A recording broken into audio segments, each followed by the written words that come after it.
TV Floripa apresenta Vida Inteligente.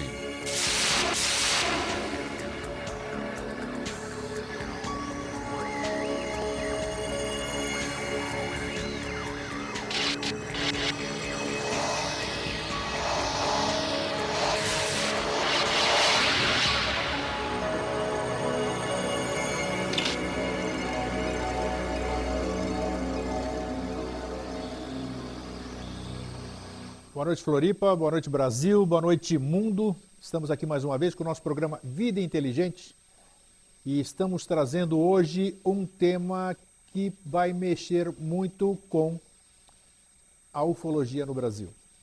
Como vocês sabem, o nosso público telespectador, que me conhece já há 4 anos aqui que nós temos o programa no ar, eu sempre fui considerado um ufólogo, pois desde pequeno eu me encantei por estudar o assunto discos voadores, seus tripulantes e coisas assim. Acontece que, como já dizia o Barão de Tararé, o importante é, como é que é, tem as ideias, de se mudar uma ideia, o importante é ter, não é mudar de ideia, o triste é não ter ideia para mudar. Então, desses tempos para cá, de uns anos para cá, a minha visão sobre o fenômeno discos voadores e seus tripulantes mudou radicalmente. E mudou porque eu fiz as minhas buscas. Todos vocês sabem que eu escrevi livros, 5 livros, que hoje eu repito e falo no ar, ao vivo, não os escreveria novamente. Eu os escreveria de uma outra forma. Meus conceitos modificaram-se bastante. Eu não acredito na hipótese extraterrestre. Eu acho que os discos voadores são uma realidade porque eu já os vi, outras pessoas os viram junto comigo, outras testemunhas. Então, discos voadores existem? Existem. Quem os tripula? Não faço a mínima ideia. Da onde vem? Não faço a mínima ideia. Só que eu acredito hoje que eles não vêm de fora do nosso planeta.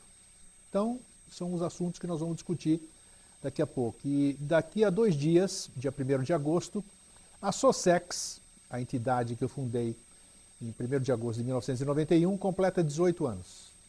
E, como ela completa 18 anos, em função disso, ela também, dia 1º de agosto, vocês vão receber por uma ala direta, ela vai mudar de nome. Ela continua SOSEX, só que não vai ser mais Sociedade de Estudos Extraterrestres, porque não tem coerência eu continuar mantendo o nome de uma sociedade a qual eu presido, ela tem um nome de uma coisa que eu já não tenho mais afinidade com isso. Pois bem, antes da gente falar sobre o tema de hoje, eu gostaria de mandar um grande abraço para a nossa telespectadora lá de São Paulo, a minha querida amiga Patrícia de mesmo país de nascimento, a Helena Lupetes, que faz aniversário hoje. Então, Helena, um abraço de toda a equipe Vida Inteligente e que você tenha muita saúde, muita alegria, muita realização sempre. Pois bem, estamos também programando para o ano que vem, já falamos, para a gente entrar no tema, nós estamos programando o ano que vem, em junho, provavelmente de 1º a 14, uma viagem à Grécia. Nós vamos levar os amigos para a Grécia. Quem tiver interesse, escreva para o vidainteligente@gmail.com, que eu passo o programa e os custos que eu já tenho. Pois bem, o tema do nosso programa de hoje é algo que está começando a incomodar as pessoas. Por que eu digo incomodar as pessoas? Eu sempre me prolongo um pouquinho no começo, porque foi lançado um livro que já tenho em mãos. Por favor, vamos dar um close aqui nesse livro aqui, dos meus 2 amigos, Carlos Alberto Reis e o Birajara Franco Rodrigues, A Desconstrução de um Mito. Eu já falei desse livro nos 2 programas anteriores e eu acabei de lê-lo, são 480 páginas. E o que são essas 480 páginas? E por que elas estão incomodando muitas pessoas? Porque, assim como eu, assim como todo mundo, as pessoas mudam de ideia, as pessoas descobrem novas coisas. As pessoas têm todo esse direito de modificar-se. Então, o Carlos Alberto Reis e o Birajara Franco Rodrigues, 2 dos mais antigos ufólogos do Brasil, o Carlos Alberto Reis, que daqui a pouco vai estar falando conosco, é um designer gráfico. ufólogo das antigas, veterano, mais de 30 anos de estudo do fenômeno. Ele não abandonou a ufologia, está um pouco afastado, cuidando da vida dele. E também o nosso querido amigo, Dr. Ubirajara Franco Rodrigues, que todo mundo conheceu em função daquele caso Varginha ter começado na cidade dele, e ele foi o primeiro a pesquisar o caso. E esses dois amigos, colegas, vendo os rumos que o estudo da ufologia começou a ter, resolveram expor as suas ideias, colocar os seus pontos de vista, não para entrar em conflito com ninguém, não para conflitar com outras pessoas, mas sim o direito que todo mundo tem de expor as suas ideias, o direito que todo mundo tem de escrever o que bem entender. E eles estão sendo criticados antes mesmo de que o livro deles tenha sido lido por esses críticos. Eu li esse livro, 480 páginas, devorei esse livro e o que eu posso dizer? Cada um que tire a sua conclusão. Eu fiquei feliz por ver que os amigos coadunam com o mesmo ponto de vista, e são principalmente o Dr. Ubirajara Franco Rodrigues, que eu tenho mais proximidade, vi com mais frequência do que o Carlos Alberto Reis. O Bira, desculpe tratá-lo assim, meu querido amigo, o Bira, ele é tão bacana que ele dizia para mim grego, quando eu acreditava em determinadas coisas que eu não acredito mais hoje, e não tenho vergonha nenhuma de falar. Ele dizia, grego, eu não acredito em absolutamente nada do que você fala, mas eu gosto de você assim mesmo. Então isso é bacana, isso é sinal de respeito, isso é sinal de amizade. Então saber separar, saber discernir as coisas. Então esses dois colegas lançaram esse livro, que eu recomendo que vocês leiam.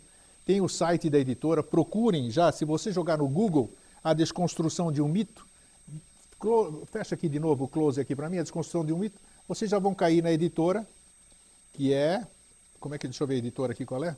É livro, estou sem óculos aqui, deixa eu colocar aqui, aqui é tudo ao vivo, é bom. Editora, não decorei. Editora Livro Pronto. Tá? Vocês acessem ali, vocês vão ter, o preço é muito acessível e vocês vão receber na sua casa com maior conforto. Vocês leiam e depois vocês vão entender. Pois bem, daqui a pouco nós vamos ter Carlos Alberto Reis e Ubirajara Franco Rodrigues aqui no Vida Inteligente ao vivo. Enquanto isso, para provarmos, não temos que provar nada, que a ideia do Ubirajara já não é de hoje. Ele concedeu uma entrevista ao colega Reinaldo Stabólito há algum tempo atrás, cerca de 2 ou 3 anos, onde ele já expunha as ideias que ele defende aqui hoje no seu livro. Então vamos acompanhar essa entrevista que ele já havia dado ao Ubirajara, e assim que o telefone tocar, nós voltamos aqui para conversar com eles ao vivo. Acompanhem comigo então. Acredito que lido com ufologia desde 13, 14 anos de idade, porque me recordo que naquela época alguns eventos noticiados em jornais e na imprensa em geral, alguns outros raros envolvendo até pessoas mais próximas, me chamaram a atenção para um fenômeno que eu até então desprezava. Lia alguma coisa, já me dedicava a algum estudo, claro que muito modesto, de parapsicologia até antes disso, e achava fenômenos ufológicos algo absolutamente incongruente e fantasioso. Até que o teor dos depoimentos, demonstrando uma participação humana muito efetiva, quase que como uma interação perfeita, né, com os acontecimentos que estes depoentes diziam ter presenciado, isso então me chamou a atenção e me fez me dedicar aos poucos, até que resolvi virar aí um suposto ufólogo desde lá e venho trabalhando. Mas sempre com uma tentativa de descobrir, que é o que todos nós desde pequenos tentamos, o que haveria por trás ou por detrás desses fenômenos. Com o passar dos anos, fui obtendo uma espécie de impressão de que, como todo fenômeno complexo que ocorre no meio do homem, duas coisas já estavam sendo demonstradas, estavam evidentes demais para todos os pesquisadores, consequentemente para mim também. Essa interação entre o homem e o fenômeno a que eu me refiro veio demonstrar que já era bastante difícil nós separarmos que poderia ser um acontecimento objetivo de uma realidade externa a nós, daquilo que era produzido pelo próprio homem. Esta complexidade, depois, com o passar do tempo, com o amadurecimento, me demonstra, principalmente hoje em dia, que nós estamos ainda no princípio do começo. A ufologia mal começou. Por quê? Entendo eu que nós estamos ainda coletando dados. Estamos montando, constituindo uma casuística. Aliás, este é o primeiro passo para qualquer comportamento científico. Sem a existência do fenômeno, não se pode trabalhar. Após a constituição da casuística, vem o lado mais difícil, na minha opinião, que é a análise de fato por fato. O enquadramento, a classificação, a detecção de detalhes desses fenômenos, para que se possa montar em cima disso uma nomenclatura correta, né? Sabermos como é o comportamento desse fenômeno para que nós possamos compreendê-lo. E a terceira fase, que esta, para mim, ainda está muito longe, muito distante, e que sem isso não se faz ciência definitivamente. O fenômeno precisa ser manipulado por nós, precisa ser reproduzido por nós, em laboratório, ou, no mínimo, precisa estar muito próximo do pesquisador para que ele possa ter um contato mais efetivo com ele. Na minha opinião, e isso é uma coisa até para desenvolver, se os senhores acharem interessante, é absolutamente impossível, na minha opinião. A ufologia está não apenas distante disso, mas não pode mais se iludir com isso. Resultado, por que então fazer-se ufologia? Por que estudar-se a ufologia? Porque nós temos uma coisa muito rica, a parte um acontecimento que possa provavelmente ser externo, que seria o que nós chamamos de disco voador, ou objeto voador não identificado. É o próprio depoimento humano. E este é que é o mais complicado. Hoje, ufologia, para mim, não deveria mais se chamar ufologia. Ela poderia, se nós quiséssemos, muito bem, chamar-se psicologia, psicanálise, psiquiatria, física, astronomia, química, enfim, e todas as áreas das ciências já constituídas. Em resumo, a ufologia, para mim, hoje, é uma coleta de casuística. A partir disto, quando essa casuística se tornar mais séria, mais fundamentada, com casos de maior credibilidade, caso isso venha a ocorrer, aí nós, ufólogos, pelo menos enquanto não cientistas, deveremos sair de campo, assistir de camarote e deixar para lidar com o fenômeno aqueles que realmente são capazes, que são cientistas credenciados em cada uma das áreas da ciência. Pode ser que eu vá cair em contradição aqui agora, mas pretendo não. O que eu quis dizer, na verdade, é que o fenômeno, se nós sonharmos em manipulá-lo a tal ponto de compreendê-lo integralmente, isso realmente vai ficar difícil. Quando a gente menciona isso, a gente começa a falar em ciências naturais, antigamente chamadas de ciências exatas, como a física, a química e outras tantas, que exigem essa reprodução em laboratório. Ou seja, a ufologia teria que apanhar no voador e levar para dentro de casa, né?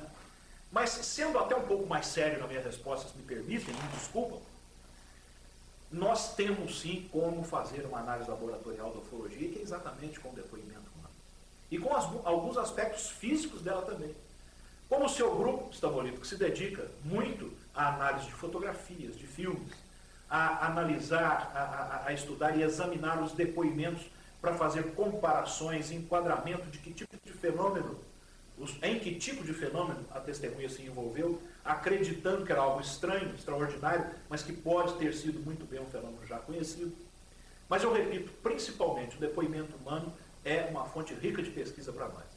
Desde que nós tenhamos um mínimo de conhecimento de credenciais em áreas de saúde mental, eu posso estar exagerando aqui, e que repito, psicanálise, psicologia, psiquiatria e tantas outras. Se nós não podemos separar a testemunha do próprio fenômeno, isso também não é anticientífico, não, pelo contrário. Nós sabemos em teoria de conhecimento, em filosofia, em metodologia de estudos que nós aplicamos no meio acadêmico, que os chamados sujeitos cognoscentes, quer dizer, que é o experimentador, que é o pesquisador, ele sempre tem uma interação com o fenômeno que ele está tentando manipular, estudar, etc. A ciência considera isso, que é o objeto conhecido. Que dirá então do próprio protagonista, ou seja, daquele que participou de um alegado avistamento, que é a testemunha, que é aquele que está nos emprestando dados para que possamos fazer uma análise, pelo menos teórica, uma suposição, ao menos a princípio, que é uma escolha de hipótese. Se isso realmente foi visto, um objeto concreto, uma máquina, um aparelho material, né? Aliás, se for aparelho tem que ser material, ou se foi apenas a produção da psique de um indivíduo qualquer. Particularmente tenho notado hoje casos, inclusive, dos famosos, dos considerados clássicos, até brasileiros, que se nós formos revisitá-los de uma forma mais carinhosa, isenta, com olhos de camarote, como eu costumo dizer, ou seja, com imparcialidade, nós vamos perceber que a possibilidade desses casos não terem envolvido um objeto concreto é quase de 100%. Um deles, inclusive, pesquisado, descoberto e divulgado por mim, que já é um clássico da ufologia brasileira. Hoje eu tenho, e posso mudar dentro de poucos minutos, ou daqui a uns anos, acho que comportamento científico se faz assim, claro, né? Longe de mim dizer que faço ciência ou que a ufologia seja ciência, porque não é. Mas o comportamento científico é algo que nos obriga. Esse caso, para mim, hoje, é 99,9% de certeza que não envolveu absolutamente nenhum objeto voador identificado. Muito menos uma abdução. Foi tudo produto do próprio psiquismo da testemunha, em virtude de uma série de fatores complexos. Ela nos permite o quê? Vamos começar do fim para chegar no começo. Ela nos permite uma garantia quase que total de que a testemunha está sendo sincera, de que ela não está mentindo, de que ela não está inventando, ou seja, de que ela não está voluntariamente criando uma história, seja para aparecer, seja para ganhar dinheiro, ou seja até para, como a gente costuma dizer de brincadeira, adubar o próprio ego. Por quê? Porque a hipnose ser bem aplicada, e aqui eu me refiro à hipnose clássica, né? Não me refiro à hipnose chamada hipnose ericksoniana, foi criada por Milton Erickson, que hoje volta a ser aplicada por muitas linhas de psicanalistas, apesar de Freud ter abandonado a hipnose e praticamente, vamos dizer, criado a psicanálise para substituir a hipnose. A hipnose tem falhas até esse ponto. Ou seja, se o indivíduo tem digamos, um estado delirante que tenha provocado um enredo nele, em que ele acredita ter sido abduzido ou avistado um objeto voador não identificado, ou mesmo um delírio em virtude de fatores exógenos como álcool, drogas, etc., ou até por uma questão de alucinação ou visão, que são atribuídas a distúrbios e a transtornos separados na classificação da psicanálise, mas que podem provocar no indivíduo uma situação completamente inexistente, mas que foi criada pelo seu próprio psiquismo, por uma série de fatores, até patológicos, até desequilíbrios e doenças. Então, se o sujeito tem certeza absoluta que passou por um fenômeno de abdução, aquela realidade dele é inegável. Só que é extrema e exclusivamente dele. Não aconteceu nada. Aconteceu apenas para ele, em virtude da produção do seu próprio psiquismo. Se a hipnose for bem aplicada, então ele estará sendo sincero. Ele não está mentindo. Até aqui já é ponto para a ufologia ótimo. Esse cara não é, vamos usar uma expressão aqui, com as devidas desculpas, mas não é um salafrário, né? Mas ele é um sujeito sincero, ele é autêntico. Se for involuntário, a hipnose permite vermos que ele está sendo sincero, honesto. Mas só isso. Agora, veja bem, um psicanalista, psicólogo ou psiquiatra experientes em alguma dessas três áreas, ele pode detectar pelo comportamento do indivíduo, símbolos principalmente, associações que o indivíduo faça durante o transe hipnótico, ele pode detectar com maior facilidade, às vezes. Isso não foi algo real, isso é devido a tal e tal distúrbio, tal transtorno. Então aí a hipnose é válida nesses dois pontos que eu me referi. E agora que resumo. Primeiro, permite ver que o sujeito está sendo honesto. Segundo, permite distinguirmos que foi não um fenômeno externo, não um fenômeno verdadeiro, né? E, já que você me permitiu ser um pouco mais extenso, como é que se faz isso então? Aí é que vem a questão da ética e que nós queremos sempre respeitar, mas por outro lado, temos que ser sinceros também e falar à vontade de uma coisa que é de nosso idealismo há tanto tempo. De vocês, para mim e para tantos outros milhares de colegas do mundo todo. Mas é outra coisa que vemos. O sujeito acha que a hipnose não é regulamentada por lei e qualquer um pode fazê-lo. E a princípio pode. Porque o sujeito lê muito, assiste sessões hipnóticas, ele até consegue aplicar transes no indivíduo. Só que eu acho isso um grande absurdo também por duas razões. Primeiro, que ninguém pode lidar com a mente humana, com o psiquismo humano, sem ser credenciado em pelo menos uma dessas três áreas. Pelo pelo menos na psicanálise. O que também já não dá muita credencial para isso, não. É no mínimo psicólogo ou médico psiquiatra. Um absurdo. Então o sujeito não tem conhecimento nenhum disso, submete pessoas à regressão de memória, achando, acreditando que eles estejam narrando fatos reais, concretos, quando na verdade pode não ser nada disso. E o próprio hipnólogo não detecta. Né? Isto é algo que eu particularmente acho que a ufologia precisava ter o máximo de cuidado. De onde vem a informação? Né? Será que o sujeito que é um designer, o sujeito que é um especialista em moda, de repente é considerado o maior especialista em abduções do mundo, que aplica hipnose a todo mundo? Até onde tem condições de analisar o que o indivíduo está falando durante um trânsito? Eu não conheço nenhum. Na ufologia, não conheço, pode ser que exista. Certo. Eu não conheço nenhum ufólogo habilitado na ufologia brasileira que pudesse aplicar hipnose a alguém. A não ser Luciano Estanque Silva, que me conste não lida com hipnose. Não. É outra área de atuação. Possibilidade, eu diria, aí apenas um exercício de imaginação de 1 a 100, de aquele indivíduo ter participado de um acontecimento real em termos objetivos, quer dizer, algo físico realmente o atraiu e ele se envolveu naquilo, eu vejo que é maior para sim do que para não. Mas é outro caso que não tem absolutamente dados suficientes para mostrarmos que foi totalmente real. Aquela testemunha, a princípio, tem menos sintomas, menos sinais, menos características de ter produzido aquilo psicicamente, aparentemente. Mas isso não é suficiente. Não é suficiente. Eu não conheço nenhum caso que eu tenha estudado que eu possa ter colocado a mão no fogo por ele. Foi realmente um objeto desconhecido físico. Que eu possa afirmar integralmente, não. Só que eu acho que também aqui a coisa se complica mais. Para a maioria dos colegas, falou que é um objeto externo, falou que realmente é um acontecimento real e que não é produzido pela mente da testemunha, tem que ser uma nave de outro planeta. Isto, eu confesso, que é o que mais me fascinou, essa hipótese é a que mais me fascinou quando eu comecei com a ufologia. E eu gostaria demais que isto fosse, porque ainda me fascina extremamente. Mas não há o mínimo dado para que a ufologia continue com essa postura infantil de achar que disco voador tem que ser de outro planeta. Que UFO é nave extraterrestre. Que indício que nós temos disso? O contraditor poderia contestar isso facilmente. Ora, quando é um caso de maior credibilidade, esse caso apresenta seres de compleição física completamente diferente de nós humanos. Ah, perfeitamente. Então o senhor conhece a compleição física de seres de outro planeta. O senhor já tem um catálogo, né, cientificamente aí, construído de criaturas para falar. Então não pode ser da Terra. O objeto faz manobras e comportamento físico aí que foge completamente às nossas possibilidades. Eu sei. E isso quer dizer que seja de outro planeta? Claro, só pode. Só pode porque o senhor já pegou e já levou para sua casa ou para o seu laboratório uma nave extraterrestre de outro planeta para ver que é ela que faz aquilo e não nós. Ou que seja uma nave, que seja um objeto de transporte. A ufologia não tem dado nenhum, Ronaldo.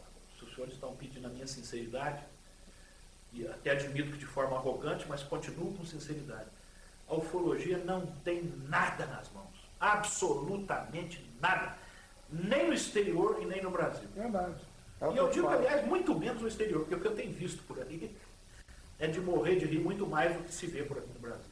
Que tem a ligação com o caso, e eu posso afirmar que 100%, porque o sujeito disse que perdeu em Bornal e não o achou exatamente no local em que ele alega que teria sido levado para o interior de objeto desse. Certo. Depois, tempos depois, esse Bornal foi encontrado no local, exatamente no mesmo local, na nossa presença.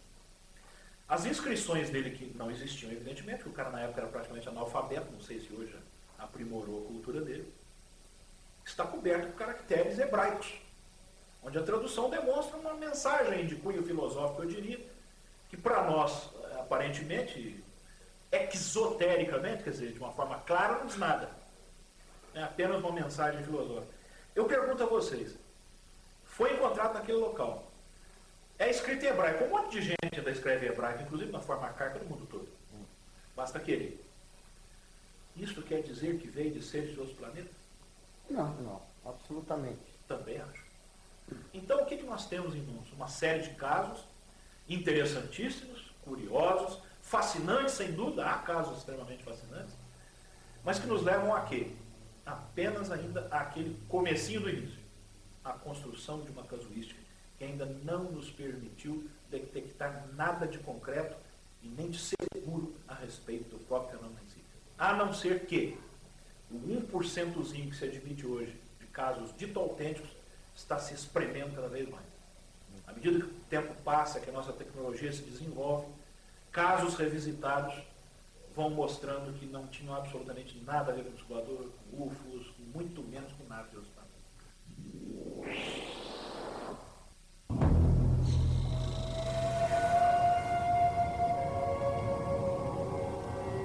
Eu já pesquisei inúmeros depoimentos de Mãe do Olho, depois eu vou te mostrar esses arquivos aí, que há dezenas de casos pesquisados nos últimos 30 anos, separados em pastas. Já vi um fenômeno que eu poderia dizer que era a Mãe do Ouro, que me disseram é a Mãe do Ouro, só que nitidamente eram fenômenos elétricos. Eram fenômenos atmosféricos, atribuídos a fenômenos luminosos conhecidos conforme a constituição típica geológica do local, condições climáticas do dia, etc. Para mim, a Mãe do Ouro é um fenômeno eletromagnético por excelência, onde a composição rochosa de uma montanha tem os polos em contraste com o polo contrário de outra montanha próxima, e conforme as condições atmosféricas, chuva, etc., ou tempestade elétrica, produz um efeito que é semelhante ao efeito corona, projeta aquela bola aquele raio circular no céu, o raio bola, que é o famoso discutido até hoje, e se desvanece no outro topo de montanha, que geralmente a Mãe do Ouro, pelo folclore brasileiro, tem as características. É uma bola que sai de um topo de uma montanha e vai para outro topo de montanha. Né? Então, para mim, a possibilidade de ser um fenômeno natural é muito maior do que ser um fenômeno ainda desconhecido. Coisa parecida.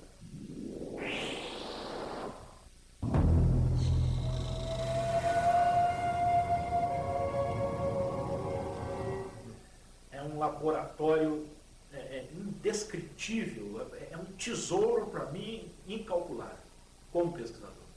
Uma fonte de observação, a gente usa a expressão de análise, né?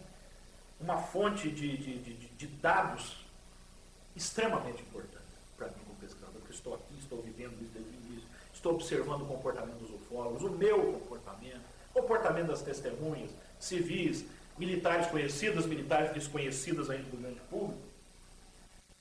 É um laboratório tão valioso para mim quanto foi o senhor Thomas Green Morton na área da parapsicologia.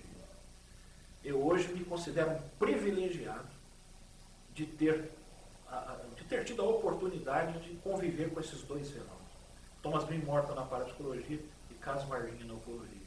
O que eles me permitiram observar, e ainda vejo, tem inúmeras questões ainda a serem observadas daqui para frente. A cada momento que eu paro nesses dois fenômenos, ainda, entre aspas, descubro coisas novas, é indescritível. Inclusive como um modesto detentor de um curso de psicanálise que eu tenho. O caso Varginha, para mim, que eu não vou repetir aqui, que todo mundo está careca de saber no mundo inteiro, eu só chamo a atenção para uma coisa que eu chamei em outras ocasiões. O que menos existe no caso Varginha é a presença alegada de um objeto voador não identificado. Você tinha notado isso? Primeiro, do casal do sítio, a 10 quilômetros da cidade, teria visto um objeto que eles chamam de semelhante a um pequeno submarino que boiava no espaço. Aparentemente avariado, por volta de 1h30 da madrugada. Ponto. Corta. Né? Depois, um ano depois, aparece o senhor Carlos de Souza, procura o Claudio Coco e dá aquele depoimento que viu um objeto caindo uma semana antes no meio rural de Três Corações. O que mais que se tem no caso Varginha a respeito de um disco voador? Nada. De ufologia. Não. Nada se pode também. Tem, mas lá em Monsenhor Paulo, entendeu? 47 quilômetros daqui, dias antes. Esse dias antes é um negócio que realmente nos coloca em xeque. Se muita gente acredita que aqui em Varginha foram capturados dois seres de outros planetas, de repente viu um disco voador não sei quantos dias antes, o outro, sabe, em distâncias absolutamente... Eu não estou negando que eles tenham visto algo. Estou dizendo que para o caso, para que a gente possa afirmar que seja a aparição, captura de naves de outros planetas, seres extraterrestres, não tem dados nenhum. O casal foi claro comigo e com o fazendeiro que me apresentou a eles, semanas antes deles aparecerem na imprensa. Foi por aqueles dias, talvez 1 ou 2 semanas antes, a partir do instante que nós, ufólogos, entramos na história, e a história começou a repercutir tremendamente no Brasil e no mundo todo da imprensa, eles já começaram a afirmar que tinha sido na noite anterior. Isso é má fé deles? Não acredito. O fascínio, às vezes, faz com que a própria testemunha adapte a experiência dela àquilo que está sendo divulgado. É uma influência da qual ela não consegue escapar. O caso Varginha acabou sendo ligado à ufologia por uma razão óbvia, que tinha ufólogo. Né? E aconteceu. Eu não poderia aqui jamais, a não ser que vocês façam perguntas de alguma coisa que vier aí, que possa ser algum detalhe interessante, a respeito do comportamento da própria ufologia, das pessoas da cidade, sociologicamente falando. Mas eu poderia dar um pequeno exemplo. O que até hoje existe de ufólogo no Brasil fazendo afirmações... Bom, tá aí. Alô? Alô?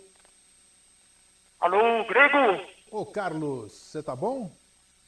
Como vai, meu amigo? Há muito tempo que não nos falamos, hein? Muito tempo mesmo, mas sempre a gente vai ter oportunidade. E você viu que interessante, né? Você ligou bem no momento que nós estamos falando sobre o caso Varginha, né?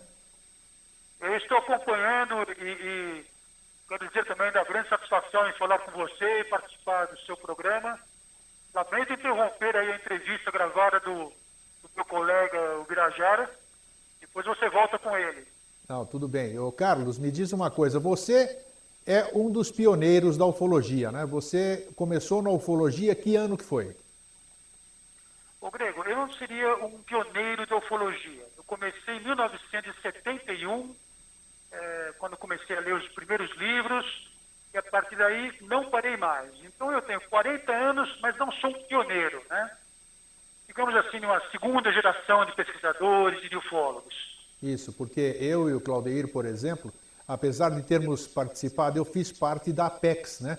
Do nosso querido amigo Max Berezovski, que passou para o outro lado há poucos dias aqui. E na época eu participei daquele simpósio que foi feito no Teatro Cultura Artística. Você participou desse evento em março de 1979, ô Carlos Reis? Participei junto com o Heineken, não é isso? Isso, o general Uchoa e mais um monte de gente. Exatamente, eu estava presente, eu e o Jaime, um colega nosso, estavam presentes lá. Exato, então, e lá também, veja como é que o mundo converge, né? Naquele tempo também estava lá presente o Claudeir, né? Claudeir Covo, que eu não conhecia na época, e depois o tempo fez com que todos nós nos encontrássemos. Então, eu sou um saudosista. Você tem saudade desse tempo, Carlos Reis? Olha, eu guardo com boas recordações de toda essa trajetória de 40 anos, com altos e baixos, mas o que mais me agrada é ter feito bons amigos, bons e duradouros amigos, né? Isso é verdade, isso é verdade. Nós temos. Agora, vamos falar um pouquinho, então, o que levou você e o nosso amigão, o Birajara Franco Rodrigues, a escrever esse livro, A Desconstrução de um Mito, que está desagradando alguns colegas nossos. O que levou vocês dois a fazerem isso e quando que surgiu essa ideia? Grego, essa ideia, eu diria que surgiu há questão de 10 anos, logo após eu ter me afastado da ufologia, 20 anos, sim, após eu ter me afastado da ufologia. Eu só me afastei, mas não me tornei um ex-ufólogo. Eu continuei lendo, continuei refletindo, pesquisando, mas naquela época eu já estava incomodado com a postura dos pesquisadores, o rumo das pesquisas, e naturalmente insatisfeito com a minha própria postura. Com certeza. Porque depois de tantos anos eu percebi que a ufologia estava andando em círculos, havia muito fogos de artifício e pouca pesquisa séria. E você escreveu... Então eu resolvi me afastar. Você escreveu 2 belos artigos por falar nisso, né? A respeito disso. Pois é, 2 artigos, mas em 1983, portanto há 26 anos, sim, eu já manifestava esse desagrado, né, com uma outra matéria num outro jornal, que o título é Um pouco mais de seriedade, por favor, com esse título mesmo. E aí você... Agora, o livro tomou... Perdão? Pois não, pode continuar o raciocínio. O livro tomou forma mesmo em 2005, quando eu resolvi que poderia passar para o papel e compartilhar as minhas reflexões, os meus pensamentos, junto com o grande público. Eu sempre tive alguma facilidade para escrever, gostei sempre muito de escrever. Sim. Então, eu comecei a juntar esse material e quando eu vi que nós tínhamos uma coisa muito grande, um manancial de material a ser trabalhado, eu convidei o Birajara para dividir comigo, partilhar essa experiência. Ele aceitou de imediato e a coisa fluiu naturalmente. Então, nesses 5 últimos anos, através da internet, do telefone, tivemos aí uma pesquisa muito bem fundamentada nas áreas de psicologia, psiquiatria, sociologia. Neurologia, eu percebi isso. Neurociências. Isso, eu percebi. Astrobiologia. Que eu devorei o livro. E aí, pois é, então você viu que realmente nós abrimos o nosso horizonte literário. Praticamente nenhum outro livro de ufologia mais nos caiu nas mãos, era Sim. necessário. Essa bagagem, essa história de 40 anos já falam por si só. E é muito importante, para completar essa minha resposta, sem querer lugar, Pois não. a ideia do livro, realmente, como você falou, não é criar polêmica, mas veio de carona. A ideia é provocar uma reflexão, Não tenha dúvida. ter um horizonte maior de estudos e de entendimento dos fatos. Nós nunca negamos os fatos de ufologia, nós nos servimos deles justamente para dar uma outra visão. A polêmica, a discussão, as indignações que surgiram, para nós, não é surpresa, mas elas não são bem-vindas e são totalmente desnecessárias. Não tenha dúvida, o livro está muito bem fundamentado. Quem lê o livro, olha, eu li e eu tenho autocrítica, você me conheceu, você sabia, você sempre soube, te causou surpresa que você não sabia que eu tinha mudado minhas concepções. Então as pessoas têm que ser assim, elas têm que estar abertas para essas mudanças. E eu acho que o livro de vocês, ele só vem a somar para o fenômeno, para o estudo sério. O livro de vocês faz com que quem lê-lo, e se a imprensa lê-lo, vai ver que existem pessoas que veem um aspecto do fenômeno de uma forma pé no chão, de uma forma objetiva, e não uma forma que venha a destruir a ufologia. Eu tenho absoluta certeza que não foi esse o objetivo de vocês ao escrever o livro. De forma alguma. E você usou a palavra agora aí, autocrítica. E Isso. o livro é também uma autocrítica, Grego. Não tenho dúvida. À medida em que eu não critico, mas eu censuro, eu dou um puxão de orelha, digamos assim, nos nossos colegas pesquisadores, eu também estou me penitenciando. Eu cometi os mesmos erros que eles. Isso inclui você, inclui o Birajara, inclui todos nós. Perfeito. Agora, a questão é, nós tivemos o senso crítico de percebermos essas deficiências, essas falhas, esses equívocos, e pelo menos corrigimos em tempo isso. Então, as pessoas que se sentirem eventualmente ofendidas ou de alguma forma agredidas na sua postura, é apenas uma questão de ponto de vista, que foi externado através da obra, sem descermos o nível da crítica ou da censura, mas apenas abrindo os olhos para o leitor, né? Mas para o leitor atual, para o leitor da nova geração e para os leitores das futuras gerações. E são a eles que os livros estão destinados. Eu tenho certeza que os que hoje criticam assim, eu não tenho crítica nenhuma contra esses que criticam, porque eu também já critiquei muito. Nós somos assim, nós estamos propensos a falhas, a erros, críticas, mas eu tenho certeza que depois que eles lerem, que essas pessoas lerem, passado esse momento de desagrado, vamos dizer, eles vão entender o que nós estamos falando aqui. Aproveita então, fala para nós, ô Carlos, vocês estão lançando amanhã em São Paulo, né, o livro às 19 horas. Você pode passar no ar o endereço das pessoas que puderem comparecer lá? Porque o nosso programa ele é transmitido ao vivo para o Brasil e para o mundo. Então, principalmente para quem está em São Paulo e na Grande São Paulo, onde vai ser o lançamento do livro amanhã, sexta-feira, 31 de julho de 2009, em que local? Perfeitamente, Grego. E eu agradeço aí o seu apoio e a sua divulgação. Sim. O evento acontecerá às 19 horas, sim, na rua Sergipe, número 120, Sergipe, próximo 120. ao cemitério da Consolação. Sim. A questão de 100 metros da Universidade Mackenzie. Sim, do Instituto É Mackenzie. no auditório da Farmácia Buenos Aires, que Sim. gentilmente cedeu as suas instalações. Perfeito. É um prédio de 8 andares, o auditório fica no 8º andar. Olha que maravilha. Repetindo, Rua Sergipe, Sergipe, 120, no bairro da Consolação. Isso, às ao 19 lado horas. do cemitério da Consolação. Isso. Vai ser uma reunião de amigos. Você e o Birajara vão dar uma espécie de uma palestra, é isso também ou não? Uma noite de autógrafos? Isso, Pois não. Perfeitamente, Grego. Além do lançamento do livro, nós faremos uma apresentação, uma sinopse, Sim. apresentação em audiovisual, muito interessante, justamente para esclarecer aos nossos futuros leitores, né, o que significa exatamente desconstrução de um mito, que é um título que já está causando também uma certa indignação. Sim. As pessoas não entenderam bem a nossa colocação. Então, uma apresentação de 30, 40 minutos que vai clarear um pouco as ideias a respeito desse tema. Eu tenho certeza que vai ser um lançamento fantástico, uma reunião de amigos, uma reunião de respeito. As pessoas que já confirmaram presença são pessoas amigas, bacanas, e vai ser uma grande confraternização. Carlos, eu vou daqui a pouco... A sua ausência será lamentada, Grêmio. Não tem problema, eu vou estar presente. Existem formas e formas de se colaborar, né? Nós estamos todos no mesmo barco. Eu acho que nós ainda podemos todos navegar no mesmo barco. Eu ainda sou otimista nesse aspecto.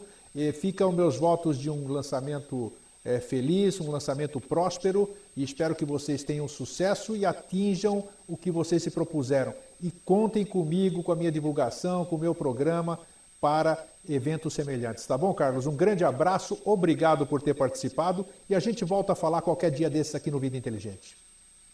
Com certeza, nós é que agradecemos, Rodrigo. Forte abraço a você e aos seus telespectadores e internautas. Obrigado, um abração, Carlos. Um abraço. Sucesso, tchau.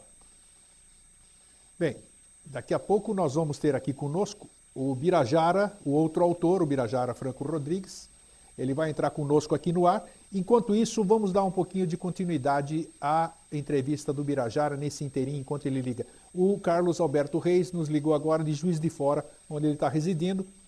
Nesse momento, depois dessa entrevista, ele já está empreendendo viagem para São Paulo para o lançamento do livro, que vai ser amanhã, num grande evento. E o Birajara também vai ligar daqui a pouco da cidade onde aconteceu um dos fatos mais polêmicos em 20 de janeiro de 1996, o caso Varginha, que você continua vendo agora.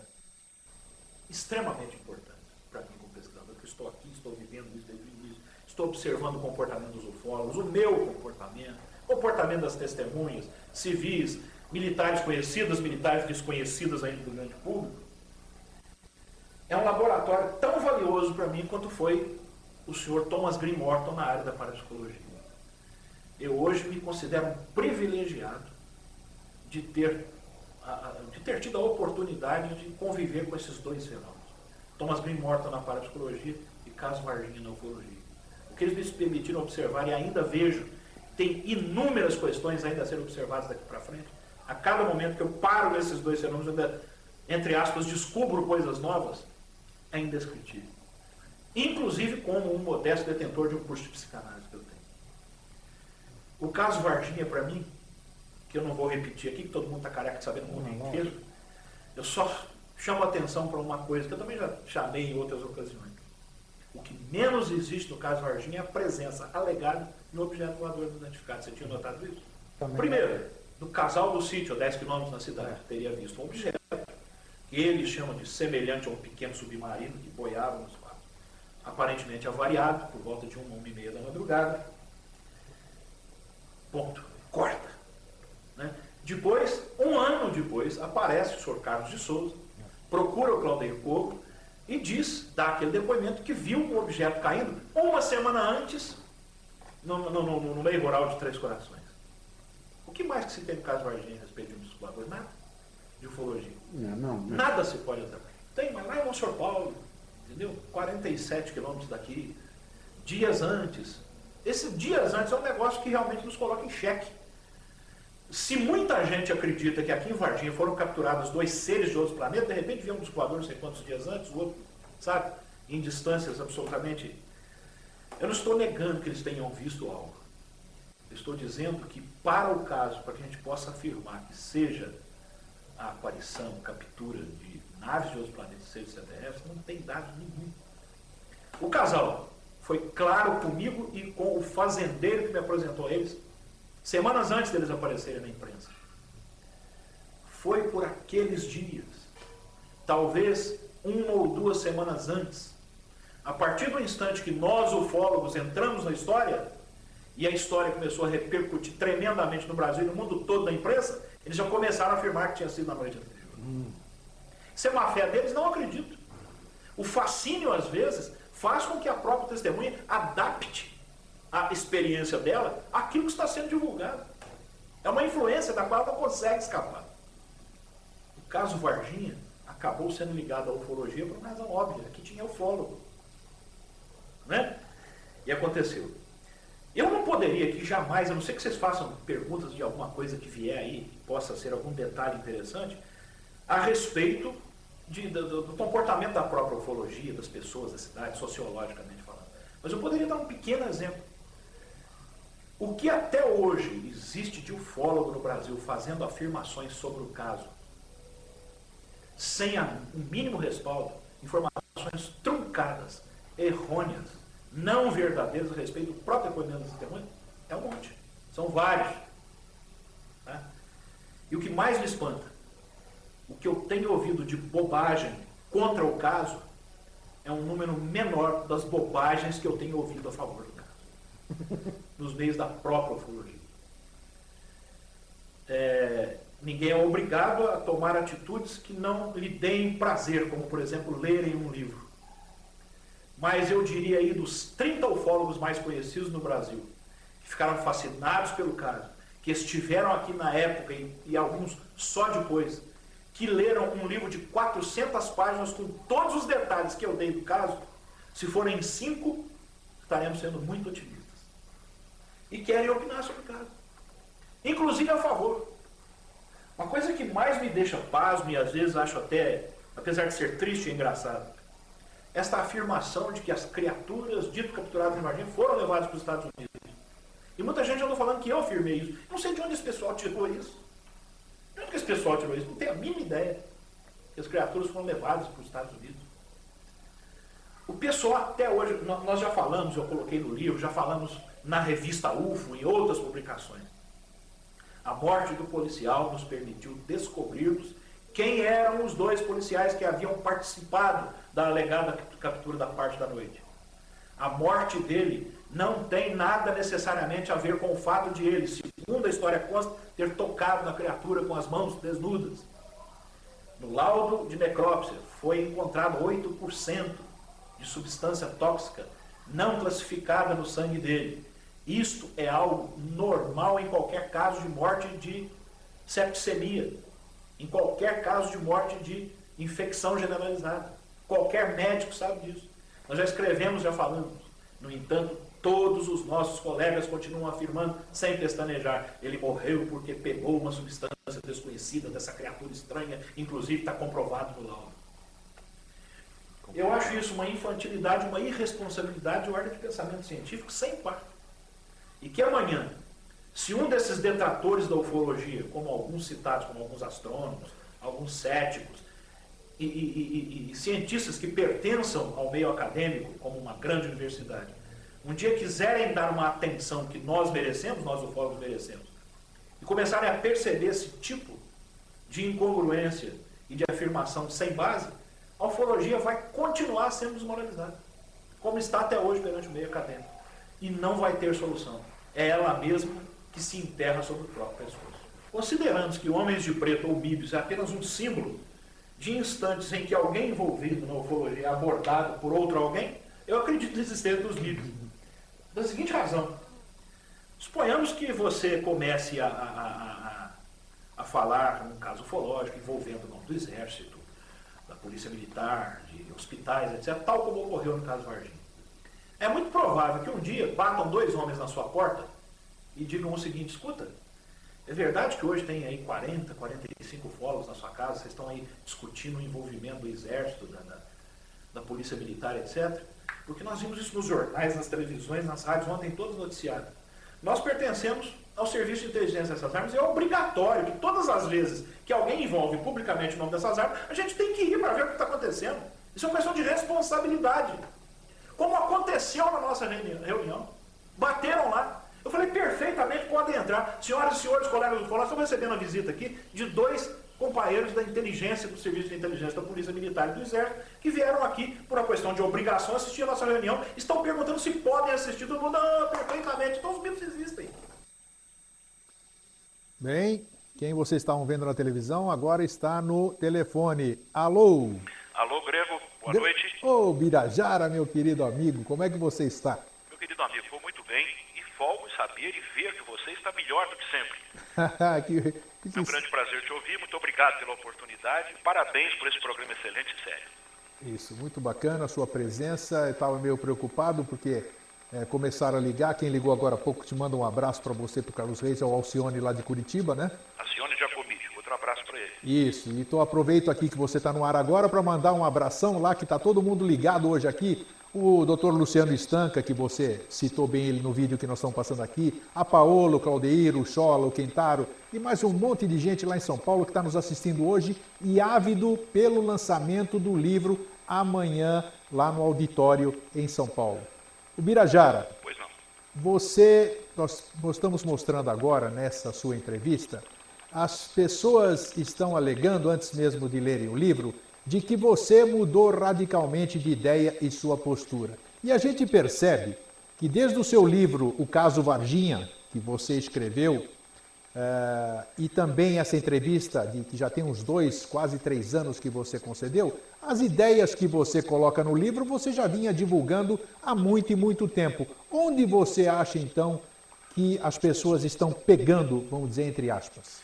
Acredito que alguns colegas e algumas pessoas, o público em geral interessado em ufologia, não está compreendendo bem um discurso que vimos mantendo realmente, você tem razão, desde alguns anos, desde a publicação do nosso livro, O Caso Varginha.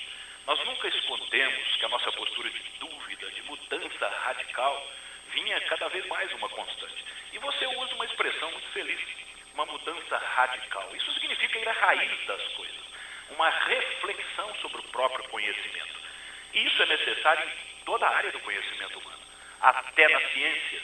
Que dirá então em uma área ainda tão nublada, tão discutível e nada acadêmica e nem oficial como a própria ufologia? Se nós não mudarmos, não traçarmos uma revisão de nossos próprios conceitos, estamos fadados a criar uma disciplina simplesmente marginal para todo sempre.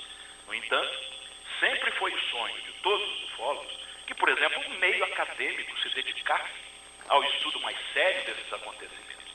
E, de repente, como ainda não conseguimos isso, talvez nós, um pouco apressados pelo passar de nossa vida, e partimos, então, para um rumo de afirmações, de conceitos, nada concretos ainda, e muito menos bem fundamentados.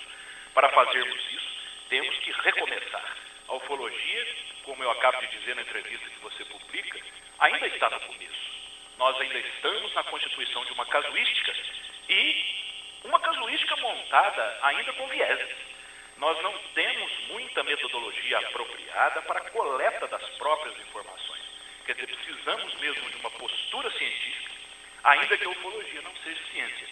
E essa nossa mudança se concretiza agora com o livro que levamos a público para expormos exatamente qual é uma contribuição efetiva que neste momento de mudança, ainda mais agora onde há uma divulgação com grande alarde de certos passos da ufologia, que são extremamente discutíveis, que nós precisamos, de fato, ter esta postura mais concreta para mostrar, não só para nós interessados, como para todo o público em geral, que a ufologia é séria e que a ufologia precisa melhores dados para mostrar uma concretude maior do que vem mostrado até hoje. Eu acho que esse livro eu li, então eu posso falar, eu me entusiasmei muito, eu tive a reflexão, eu já tinha mudado de ideia, você já sabe isso, mudou meu conceito, eu me permiti, eu vi o quanto eu errei, mas eu não tenho culpa porque os caminhos são assim mesmo, as pedras aparecem para que a gente aprenda a transpô-las,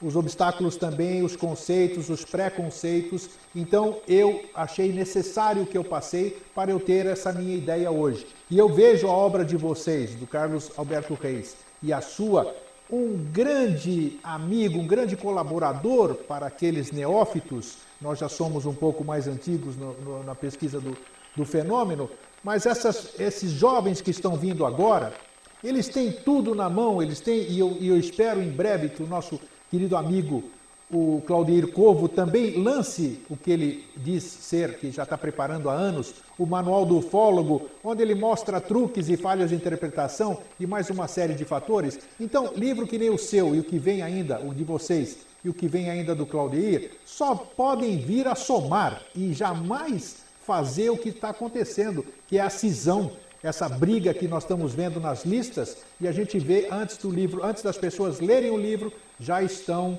entre aspas, um termo pejorativo, caindo de pau em cima de alguma coisa que, na minha opinião, na minha concepção, vai somar em muito. Eu vejo na edição de vocês, no trabalho de vocês, a volta da ufologia romântica, a volta da ufologia pé no chão, a volta daquela ufologia que eu não militei. Eu militei no passado, quando eu fui sócio da Apex, no tempo do Dr. Max Berezovsky, final da década de 90. Depois enveredei por outros caminhos e voltei a colocar os pés no chão. Então eu quero parabenizar você, o Carlos Alberto, o Reis, e todos aqueles que ajudaram vocês a trazerem essa obra para nós. E espero que amanhã vocês façam um lançamento fabuloso, um lançamento harmônico. Tenho certeza que vai ser um sucesso. Eu vou estar presente em pensamento, não poderei estar lá, mas eu já sei que vai ser um sucesso e eu sei que essa tempestade ela vai passar, porque assim que essas pessoas lerem a sua obra, a obra de vocês, e verem o objetivo que vocês fizeram, eu tenho certeza que eles perceberão que vocês só quiseram somar. Muito obrigado, Eustáquio.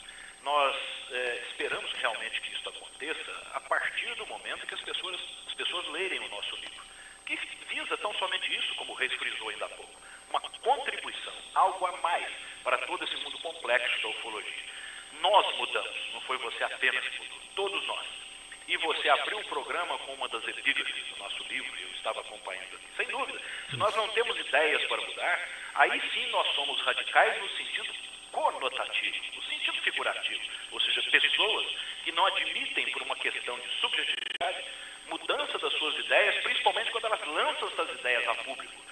Se há uma defesa muito ferrenha dessas ideias, sem possibilidade de submetê-las à crítica, que é o que nós queremos, então nós não estamos fazendo um pensamento científico, nós não estamos fazendo ciência e tampouco ufologia. Nós estamos fazendo, sim, uma postura religiosa, literalmente falando, que é muito conhecida dos próprios filósofos. A postura religiosa de divulgação de ideias, com tanta ideologia, sem possibilidade de mudança, é uma postura que nos atinge, e, como se diz popularmente, no próprio ego. Consequentemente, esse conhecimento torna-se muito duvidoso para terceiros em termos de utilidade, de proveito. De forma que nós temos grande esperança na ufologia brasileira, essa ufologia que tem razão de ser orgulhosa, em razão, principalmente, de certos pesquisadores que você acaba de citar de uma forma muito feliz, como Claudeir Covo, Luciano Stanca, Kentaro Mori, que faço questão de frisar, sempre foi um crítico do meu trabalho, crítico ferrenho, aliás, um crítico mas importante. cujas opiniões e intervenções são simplesmente indispensáveis para quem quiser raciocinar de uma forma correta e não simplesmente de uma postura de fanatismo. Portanto, essa é a contribuição que nós visamos. E, novamente, gostaríamos de agradecer demais a oportunidade que você nos dá, dizer que você é sem a menor sombra de dúvida, um orgulho para nós, ufólogos, um orgulho muito maior por ser nosso amigo. Obrigado, Birajara.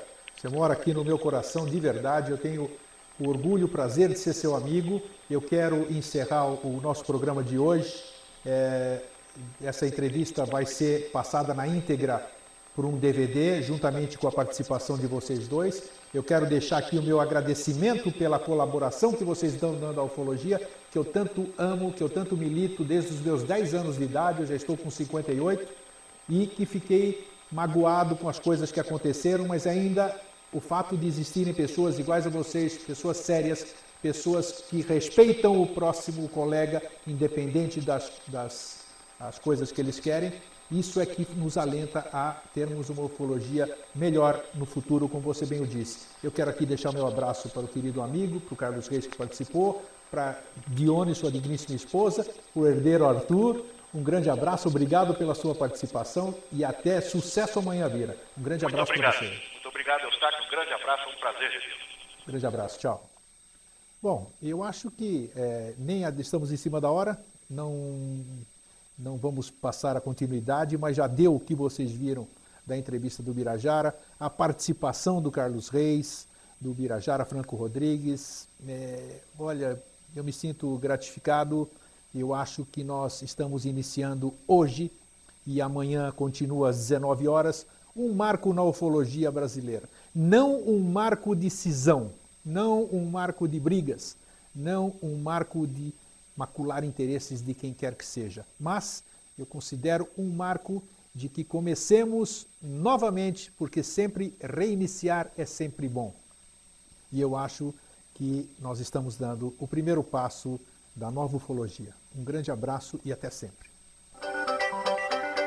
TV Floripa apresentou Vida Inteligente.